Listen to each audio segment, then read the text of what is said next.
आज पत्रकार परिषद घेऊन आपण फडणवीसांना राजकीय भेटलो नाही तर मुंबईच्या नियोजनाच्या संदर्भात भेटलो असं स्पष्टीकरण दिलं आहे. मुंबईचं नियोजन आपल्याला 30 वर्षानंतर आता कसं आठवलं.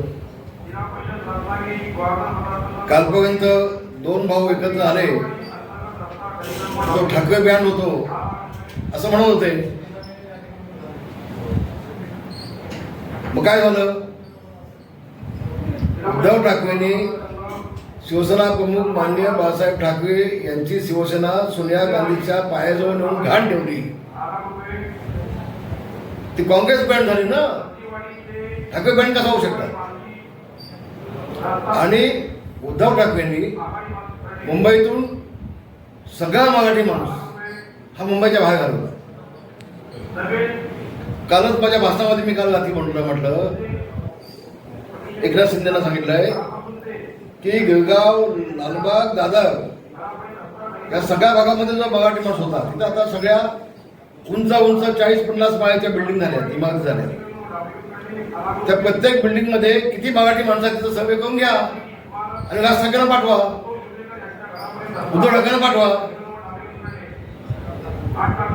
कल्याण डोंबिवलीच्या पुढं, नालासोपाच्या पुढं सगळा मराठी माणूस घालण्याचं पाप उद्धव ठाकरे केले ना. महानगरपालिका त्यांच्या हातामध्ये होती ना 5 वर्ष. आणि काळ त्यांचा भोपळा फुटला आणि मराठी माणूस आपल्यासोबत नाही. मराठी माणसानं आपल्याला पाठ दाखवली हे काल त्यांच्या लक्षात आलं. म्हणून मला वाटतं आज राज ठाकरे जाऊन मुख्यमंत्र्यांना भेटले आणि मुंबईचं नियोजन त्यांना कसं हवंय तसा आगाकडे दिला असेल त्यांनी. पण त्यांना आता कळलं मराठी माणूस आपल्यासोबत नाहीये. पाठ दाखवली, भोपळा फुटला. आता महानगरपालिकेमध्ये तेच होणार आहे. मग आपल्यासोबत जे आहे आपल्याकडे ते जाऊन मुख्यमंत्र्यांना द्यावं म्हणून त्यांनी ते दिलं. याचा अर्थ स्पष्ट झाला की त्यांनी कबूल केलं की आता आम्ही महानगरपालिकेमध्ये बसणार नाही. त्यांनी कबूल केलं. त्याला जर वाटलं असतं महानगरपालिका आमच्याकडे येते तर तो आगाखाना त्यांनी स्वतः ठेवला असता, स्वतः कामं करून घेतली असती. पण आता चित्र स्पष्ट झालं.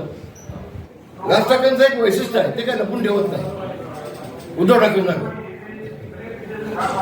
तेव्हा वस्तुस्थिती त्यांनी महाराष्ट्राच्या लोकांसमोर आणली. त्याला धन्यवाद. कुठल्या प्रकारची राजकारण्यांची भूमिका मुंबईमध्ये राहिलेली आहे? पहिल्यांदा उद्धव ठाकरेंनी काय केलं ते बघा. 25 वर्षामध्ये टक्क्याचं राजकारण काय झालं ते शोधा. खिचडीमध्ये घोटाळ्यामध्ये कोण कोण आहे ते शोधा. त्याच्यापर्यंत बोला म्हणावं.